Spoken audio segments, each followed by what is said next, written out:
Hello, my name is Joseph Russo. My paper is on non-Euclidean geometry, and so I made this video to go along with it. I made this video because when talking about non-Euclidean geometry, a pictorial model is limiting, so I thought it best to demonstrate how non-Euclidean geometry can be displayed and showed and even interacted with. The ways that I have found to best illustrate this, outside of making my own model, was in different video games. The three types we will be looking through today is elliptic, hyperbolic, and three-dimensional, even if three-dimensional non-Euclidean geometry has kind of a wide categorical definition. First up, we have elliptic geometry in one of my favorite games, Planetary Annihilation Titans. And we're into the game. As I said before, this is Planetary Annihilation Titans. It is one of my favorite games, and I thought it would be perfect for this demonstration. As you can see, I've put 3 points on the map, forming a triangle from an aerial view. Now, if we were to start at any one of these, let's take this one. We can travel only using 90-degree angles, as I mentioned in my favorite, to form a triangle. So we start by going up until we hit a point, and then we would turn from here. So we'll turn towards the other point, which is right here, and then we would go back down. Now I messed it up a little bit. I've been having trouble getting this one working. Not because it's not possible or anything, it's hard to mark out points on a sphere. But I think this demonstration does it justice to some extent.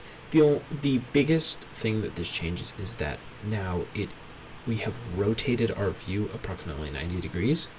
So at the beginning we were facing the other way, and now we're facing this way. Now, next up will be the hyperbolic plane, which is the main reason I have made this video, as hyperbolic planes especially need an opportunity of motion to be viewed. On to that. Welcome to the second game on our list. This is HyperRogue, a game made exclusively in hyperbolic geometry. Now, as for with elliptic and 3D non-Euclidean geometry, you can kind of find games that are in those styles of geometry without really realizing it. Off the top of my head, I can think of, for elliptic geometry, games like Mario Galaxy, in which you're walking around on planets, as that would follow elliptic geometry.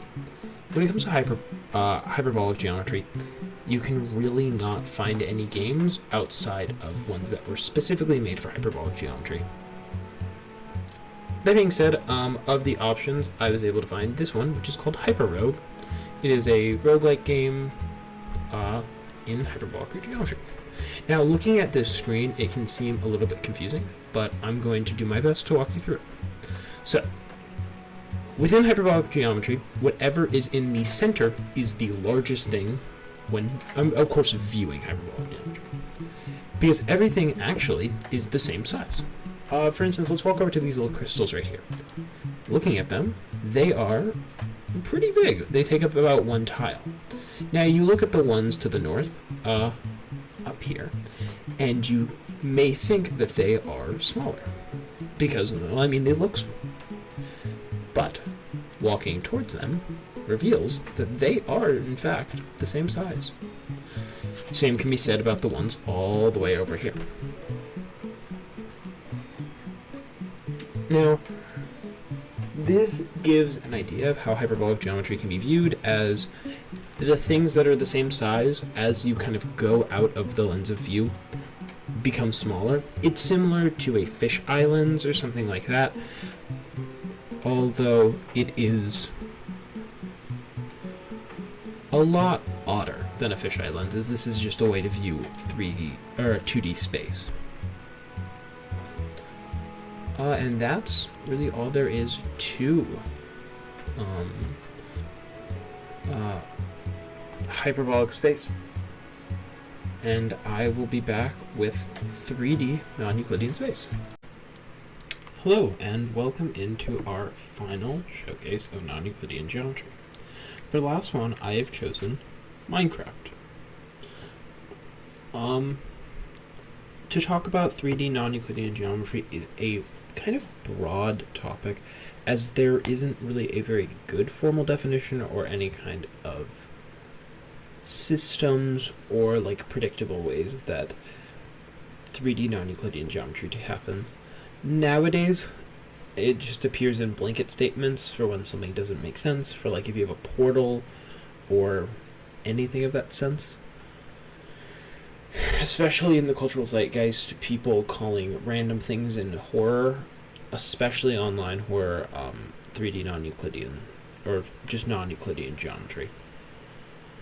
Now here I have a couple simple demonstrations of different forms of non-Euclidean geometry in a 3D space and what they might look like. So I'm going to just walk into this first one, and I'm going to just see if you notice anything.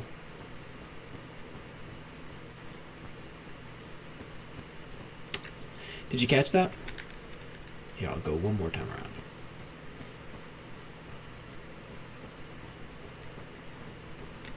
In this 4-cell, or where there should only be 4 rooms, there are actually 6 of these little cells. Here, let's go through and count the colors. So we start on purple, so then we have 1, 2, 3, 4, 5, 6, and back to purple. Now, I have this one is the opposite, where that one should be 4 and is actually 6. This one should be 4 and is actually 3. We can go through 1, 2, 3, and we're back around. Neither of these would be possible in a regular Euclidean plane. Over here is a quite simple one as well. If you look, we put a little measuring stick here, and we look down this one, which is short. On the inside, it is very long. Similarly on this one, which is very long, when we peek in, it's actually quite short. And you can go through these two. When you look over, you see you've traveled a much further distance, and here, it's like the most inefficient hallway you've ever seen. I'm saving this one for last as it's my favorite, but this one is quite simple. Well, it looks simple. It looks just like a weird curved hallway. When you look down, you quickly realize that this hallway is much longer than it should be. And because I was asked this by somebody who I showed this to a while ago, I will show that it works both ways. Kind of just tricks your brain a little bit. Coming over to this one. This one is by far my favorite, as it really messes with your brain a bit. So let's say we want to go up there, but right here we have this staircase, and honestly, I'm not feeling like going uphill. Well, through the rules of non-Euclidean geometry, we can just go downhill to get there. Now this is the part that really tricks up your mind. Now, to go back down, you should have to go up, but there's no up staircase, except for when you look in. So, in theory, you can walk both ways downhill, or you can do what your parents did, which is walk uphill both ways. And you end up right back where we started. Now, I hope that these 3 different games with these 3 different models help to encapsulate and further demonstrate what non-Euclidean geometry really looks like in a better way than a simple image or photo could.